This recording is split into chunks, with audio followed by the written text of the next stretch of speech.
تسبیح کر سکیں وَنَذْكُرَكَ كَثِيرًا اور ذکر بھی تیرا کثرت سے کریں. یہاں بھی بتا دیا ذکر الگ کرنا ہے, تسبیح الگ کرنی ہے. اب میں پوچھتا ہوں فرعون کے دربار میں موسیٰ اور ہارون جب لوگوں گئے کیا گلے میں مڑکے ڈال کے گئے تھے؟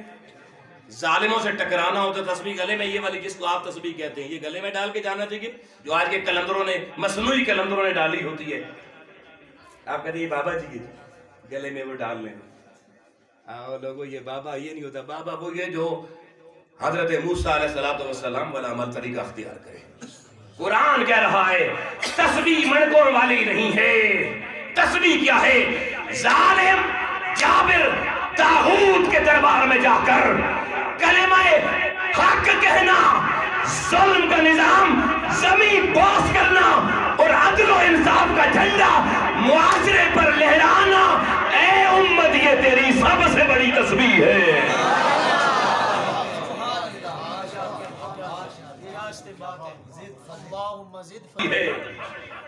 اللہ نے امت کو موسیٰ والا وہ سارا عمل بتا دیا. سورہ طٰہٰ پڑھو. ایسے قرآن کہانیاں کس سے نہیں ہیں. اے لوگوں آج دور پرفتن میں جب ساری مسلم اقوام ظالموں جابروں نے اپنے دروازے پر بھکاری بنا لی ہے, پوری امت طاغوت کے دروازے پر بھکاری بن کے لیٹی ہوئی ہے. IMF, ورلڈ بینک اور امریکہ اور یورپی طاقتوں کے آگے وجہ کیا ہے؟ وجہ یہ ہے لوگوں, یہ امت کو بتانے والوں نے تسبیح نہیں بتائی, نمازیں بتائیں, ذکر اذکار کلمے بتائیں. بندہ مومن کی تسبیح سے بندہ مومن کو غافل کر دیا گیا. اگر آؤ آج منہاج القرآن اسلامک سینٹر کنڈا میں اس لیلۃ القدر کی آخری رات رات رمضان کی میں اللہ کی حضوری میں شکرانے کے کلمے کیوں نہ پڑھوں کہ اس مادیت, حفظ پرستی, طاغوت پرستی کے دور میں اللہ نے اس شخص کی شاگردی دی ہے, اس شخص کا سایہ دیا ہے جس طاہر القادری نے اس دور پرفتن میں امت کو بھولی ہوئی تسبیح پھر یاد کروانا شروع کی ہے. جدد رواسدی طاہر القادری, جدد رواسدی طاہر القادری. کون ہے میں پوچھتا ہوں آج جو اس دھرتی پر اس امت کو قرآن کی بتائی ہوئی یہ تسبیح یاد کرا رہا ہے؟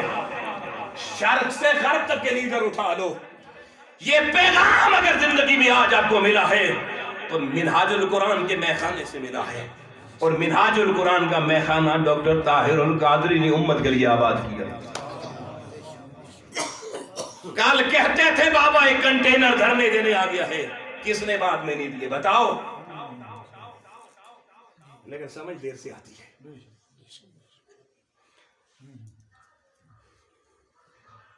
اس دور پرفتن میں لوگوں قرآن کی بتائی ہوئی تسبیحیں اگر قرآن سے نکال کر کسی نے امت کو پھر ازبر کروائی ہے تو وہ منہاج القرآن نے کروائی ہے.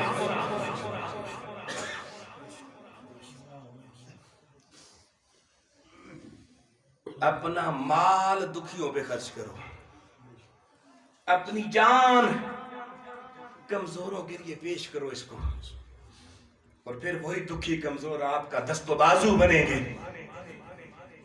اور پھر آپ نے آخری تسبیح پڑھنی ہے ظالم جابر طاغوتی طاقتوں کے ایجنٹوں تماش بینوں کے سامنے کلمہ حق کہتے ہوئے میدان عمل میں نکلنا ہے. میزائل نہیں تو کوئی بات نہیں تمہارے پاس, توپیں نہیں تو کوئی بات نہیں, ایٹامک بم نہیں تو کوئی بات نہیں, تم اللہ تسبیح دینے والے کے توکل پر نکلنا تمہارا کام ہے.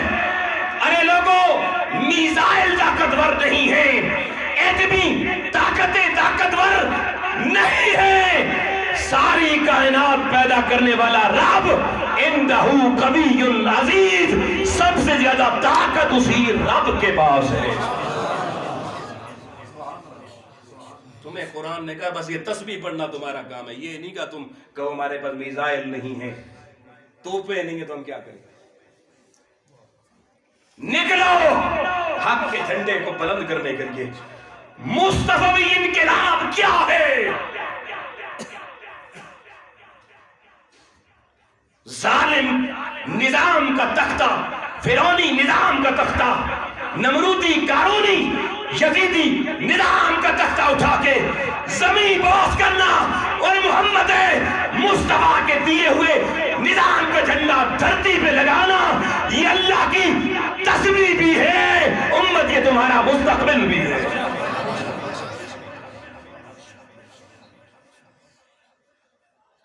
بتائیے جی تصویر سمجھ میں آئی؟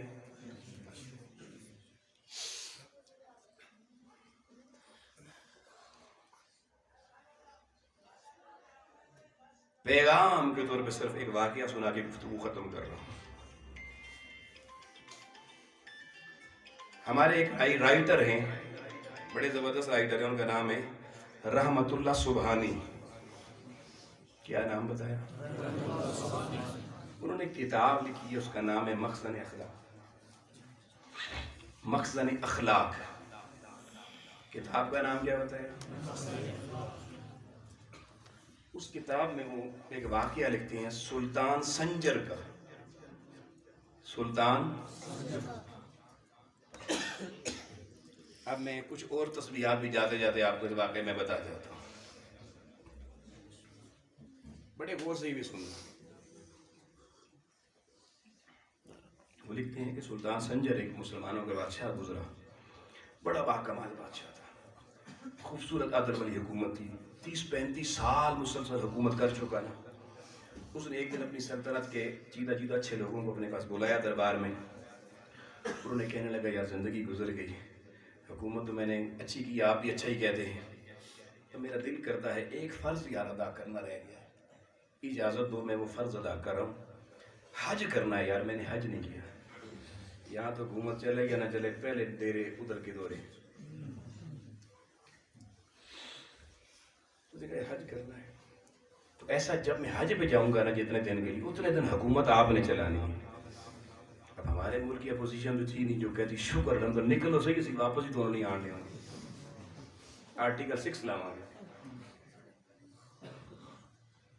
وہ بڑی اچھی عوام تھی، انہوں نے کہا حضور جیسی بادشاہی آپ نے کی ہے نا، جیسا عدل و انصاف آپ نے دیا ہے، یہ ہم نہیں کر سکتے، ہم ہاتھ جوڑ کے کہتے ہیں تسی حج کرن نہ جاؤ، مہربانی کرو،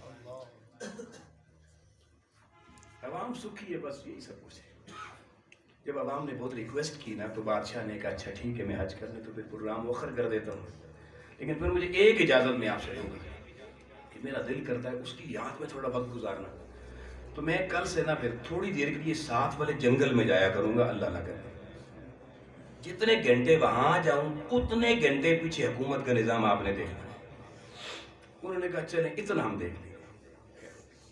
اس نے کہا پھر ایک پوری سلطنت میں ایک منادی کر دیں، اعلان کروا دیں جتنی دیر میں جنگل میں جاؤں کوئی بندہ جنگل میں نہیں آنا چاہیے، تاکہ میری اس عبادت میں کوئی مخل نہ ہو، ڈسٹربنس نہ ہو۔ اعلان ہو گیا جی، اگلے دن بادشاہ صبح اٹھ کے جنگل میں چلا گیا، وہ جا کے اس نے جناب چادر سے لی اوپر اور بیٹھ گیا جنگل میں ایک جگہ پہ، شروع کر دیا اپنا ذکر سے۔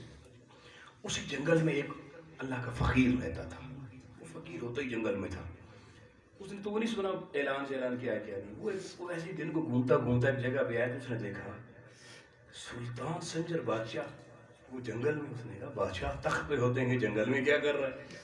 وہ قریب آیا، اس نے کنگورا شنگورا مارا، وہ کوئی نہیں بولا، اس نے کہا السلام علیکم حضور والا، اس کو بڑا غصہ آیا بادشاہ کو، مگر بادشاہ نے کوئی جواب نہیں دیا۔ اس نے تھوڑی دیر بعد پھر کہا السلام علیکم علیہ، بادشاہ نے پھر کوئی جواب نہیں دیا۔ اس نے کہا حضور بادشاہ سلامت، سلام کا جواب دینا سنت ہے، آپ یہ سنت ادا کیوں نہیں کرنا چاہتے؟ اب بادشاہ کو بولا غصہ ہے بھئی یہ تو مجھے بلوا کے چھوڑے گا۔ اس نے یوں آنکھ کھولی اور اس نے کہا کہ کیا تو نے ہماری ریاست کا شاہی فرمان نہیں سنا جو ادھر گھس آیا ہے؟ اس نے کہا حضور جان کی امان پاؤں تو پوچھو کون سا فرمان؟ اس نے کہا میں نے اعلان کروایا تھا کہ میں نے یہ عبادت کی کچھ وقت گزارنا ہے, کوئی بندہ جنگل میں نہیں, تو کیوں یہاں پر آیا؟ اس نے کہا حضور میں بھی آبادیوں میں رہتا نہیں, اسی جنگل میں رہتا ہوں, میں نے تو نہیں سنا. تو حضور غلطی ہو گئی, گستاخی کی معافی چاہتا ہوں, مجھے نہیں پتا تھا, مجھے معاف فرما دیں. کہا اچھا تجھے نہیں پتا تھا, معاف کر دیا. اس نے کہا حضور اب کلام ہو ہی گیا ہے تو ایک سوال پوچھ لیں. آپ پوچھ لیں. اس نے کہا حضور یہ بتائیں کہ آپ یہاں بیٹھے کیا کر رہے ہیں؟ بادشاہ نے کہا یار یہاں بیٹھا تسبیح پڑھ رہا ہوں. نے کہا کون سی تسبیح پڑھ رہے ہیں؟ کہا سبحان اللہ سبحان اللہ. وہ آپ والی تسبیح. سبحان اللہ سبحان اللہ پڑھو. اس نے کہا بادشاہ سلامت یہ جو سامنے درخت ہے اس کے اوپر وہ جو مخلوق بیٹھی ہے اس کو کیا کہتے ہیں؟ اس نے کہا بھئی چڑیا ہے. اس نے کہا اگر جان کی امان پاؤں تو بات بتاؤں. اس نے کہا جی بتاؤ. کہا وہ چڑیا بھی چون چون جو کر رہی ہے نا وہ بھی سبحان اللہ کہہ رہی ہے, تو بھی سبحان اللہ کہہ رہا ہے, تو تجھ میں اور چڑیا میں فرق کیا ہے؟ تجھ میں اور چڑیا میں فرق کیا ہے؟ اس نے کہا بات تو بڑی انوکھی تو نہیں کی ہے, بتا پھر مجھے کیا کرنا چاہیے؟ اس نے کہا حضور اللہ نے آپ کو بادشاہ بنایا ہے,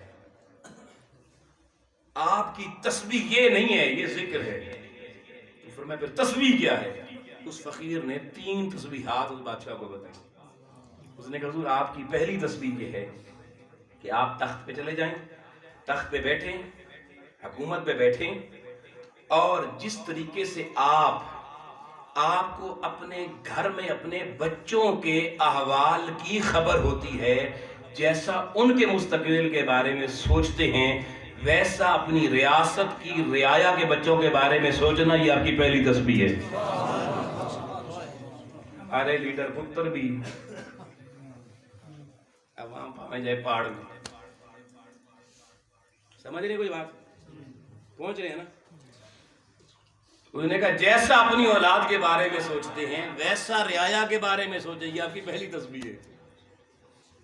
اور دوسری تسبیح آپ کی یہ ہے کہ جیسا عدل و انصاف آپ کی ریاست میں آپ کے بچوں کو ملتا ہے, رات 12 بجے بھی کورٹیں کھل جاتی ہیں, ایسا انصاف اگر ریاست کی عوام کو ماڈل ٹاؤن کے شہیدوں کو بھی ملے تو یہ آپ کی ریاست میں آپ کی دوسری تسبیح ہوگی. کوئی بات سمجھ نہیں آ رہی؟ پھر اس نے کہا حضور آپ کی تیسری تسبیح یہ ہے کہ اگر آپ کے گھر میں آپ کی بیگم بیمار ہو جائے, کوئی بچہ بیمار ہو جائے, تو جتنی اس کی صحت کی فکر